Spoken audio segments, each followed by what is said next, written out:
একটা ভালো বিশ্লেষণ যে যুক্তরাষ্ট্র এবং ইরানের মধ্যে যে চুক্তি হয়েছে তাতে জয় পরাজয় কি 14টা দফা 14টা বিষয় সমঝোতা স্মারক স্বাক্ষরিত হয়েছে। তাতে দেখা যাচ্ছে যে ইরান 7 আর যুক্তরাষ্ট্র 1 এইভাবে এগিয়ে আছে, অর্থাৎ 7টা পয়েন্টে ইরান এগিয়ে আছে আর একটা পয়েন্টে যুক্তরাষ্ট্র এগিয়ে আছে। স্মারকে যদিও দুই পক্ষই তাদেরকে বিজয়ী ঘোষণা করছে, স্মারকের 14টি দফার দিকে তাকালে এই দাবিকে পুরোপুরি অগ্রাহ্য করার উপায় নেই। দুই পক্ষই কিছু ক্ষেত্রে জয়ী হয়েছে। প্রশ্ন হলো পাল্টাপাল্টি জয়ের ব্যবধান কত। এই হিসাব যখন করা হবে তখন মুদ্রার উল্টো পিঠ হিসেবে পরাজয়ের ব্যবধানও সামনে আসবে।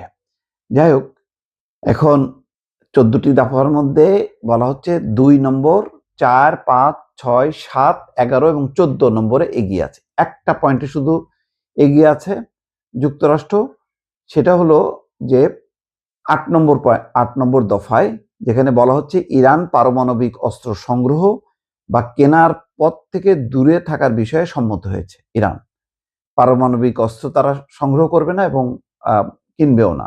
একই সঙ্গে যে সমৃদ্ধ ইউরেনিয়াম মজুত আছে সেটির ব্যবস্থাপনা নিয়ে উভয় পক্ষ আলোচনা করতে রাজি হয়েছে। তার মানে রাজি হয়েছে, এটা নিয়ে আলোচনা হবে, তারপরে সিদ্ধান্ত হবে। অর্থাৎ 28শে ফেব্রুয়ারি সেই আলোচনাটাই চলমান ছিল, মাঝখানে যুদ্ধ হলো। চলতি বছরের শুরুতে অপারেশন এপিক ফিউরি শুরু করার পর 99.9% লক্ষ্য ছিল ইরানের পারমাণবিক অস্ত্র সক্ষমতা ঠেকানো। এখন কিন্তু এটা আলোচনার পর্যায়ে চলে গেল। আর বাকি হরমুজ প্রণালীর উপর এক ধরনের নিয়ন্ত্রণ, যে টোল আদায় হবে না, কিন্তু ব্যবস্থাপনার জন্য কিছু ফি নেবে, এবং সেখানে বলা হলো ইরান এবং ওমান আলোচনা করে ঠিক করবে। তার মানে হরমুজ প্রণালীটার নিয়ন্ত্রণটা আসলে মানে ইরানের কাছেই থেকে গেল। 4 নম্বরেও দেখা যাচ্ছে যে ইরানের বন্দরগুলো থেকে মার্কিন নৌ অবরোধ প্রত্যাহার করা হবে এবং ইতিমধ্যে প্রত্যাহার হয়েছে। 2 নম্বর স্মারকে পারস্পরিক সার্বভৌমত্ব এবং ভৌগোলিক অখণ্ডতার প্রতি সম্মান জানানোর কথা বলা হচ্ছে। অর্থাৎ এই দফা মেনে একে অপরের অভ্যন্তরীণ বিষয়ে হস্তক্ষেপ করবে না। যুদ্ধের আগে ইরানে যখন সরকার বিরোধী বিক্ষোভ চলছিল তখন দেশটির অভ্যন্তরীণ বিষয় নিয়ে প্রকাশ্যে হস্তক্ষেপের কথা বলেছিলেন ডোনাল্ড ট্রাম্প। এখন আর এই মানে স্বাক্ষরিত চুক্তি অনুযায়ী এখন আর এটা বলা যাবে না।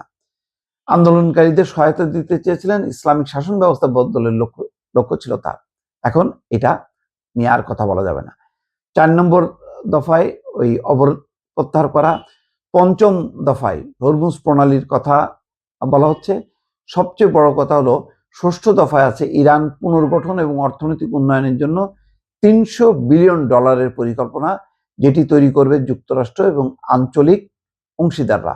চূড়ান্ত চুক্তির 60 দিনের মধ্যে এই অর্থায়নের ব্যবস্থা একটা কাঠামো, বিস্তারিত কাঠামো নির্ধারণ করা হবে। যুক্তরাষ্ট্র সব ধরনের নিবন্ধন, ছাড়পত্র এবং অনুমোদন দেবে। তবে বৃহস্পতিবার ট্রাম্প এই $300 বিলিয়ন সঙ্গে নিজের সম্পৃক্ততার কথা অস্বীকার করেন। G7 শীর্ষ সম্মেলনে তিনি উল্টো সাবেক প্রেসিডেন্ট বারাক ওবামার বিরুদ্ধে অভিযোগ তোলেন যে তৎকালীন প্রশাসন ইরানের সঙ্গে JCPOA চুক্তির জন্য $1.7 বিলিয়ন ঘুষ দিয়েছিলেন, কিন্তু তিনি তা করেননি।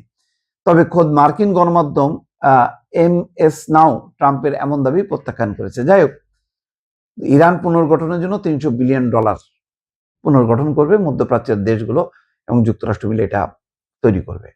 এবং গুরুত্বপূর্ণ হলো যে তার জব্দ সম্পদ ফেরত পাবে এবং নিষেধাজ্ঞা প্রত্যাহার হবে। তো সবগুলি মিলায় যেটা দাঁড়াচ্ছে তাতে বোঝা যাচ্ছে যে দাবি আদায়ের ক্ষেত্রে যে পরিমাণ ইরান এগিয়ে গেল, যুক্তরাষ্ট্র কিন্তু সেটা করতে পারল না। বরং যেটা হচ্ছে যে সকল ফ্রন্টে যুদ্ধ বন্ধ করতে হবে। তার মানে ইরান তার মিত্র শক্তিগুলোকেও এখন রক্ষা করার সুযোগ পেল। লেবাননের হিজবুল্লাহ, ইয়েমেনের হুতি এবং ফিলিস্তিনের হামাস এবং ইরাকের যে সশস্ত্র গোষ্ঠী, অর্থাৎ কোনো ফ্রন্টেই ইসরায়েল যদি আঘাত না করে, হামলা না করে, তাহলে তাদের সাথে ইরানের সম্পর্কটা আবার পুনঃস্থাপন করা, তাদেরকে শক্তিশালী করার একটা সুযোগ পেয়ে গেল। তো এইসব কারণে কিনা জানি না হঠাৎ করে কিন্তু যে খবরটা আসলো গণমাধ্যমে, তাতে দেখা যাচ্ছে যে আলোচনা কিন্তু স্থগিত হয়ে গেল। মানে এ পরবর্তী সমঝোতা পরবর্তী আলোচনা যেটা হবার কথা ছিল শুক্রবার থেকে, আজকে থেকে সেই আলোচনাটা স্থগিত হলো। বাতিল করেনি, যুদ্ধবিরতি নিয়েও এখন অনিশ্চয়তা তৈরি হলো, কারণ নৌ অবরোধ প্রত্যাহার হয়েছে, হরমুজ খুলে দিয়েছে, কিন্তু আমেরিকা যতক্ষণ না পর্যন্ত আলোচনায় না বসতেছে ততক্ষণ পর্যন্ত নিশ্চিত হবে না যে যেই চুক্তিটা স্বাক্ষর করলো সেই অনুযায়ী দুই পক্ষ চলছে। বিশেষ করে আমেরিকার এখানে ভূমিকাটা সবচেয়ে গুরুত্বপূর্ণ।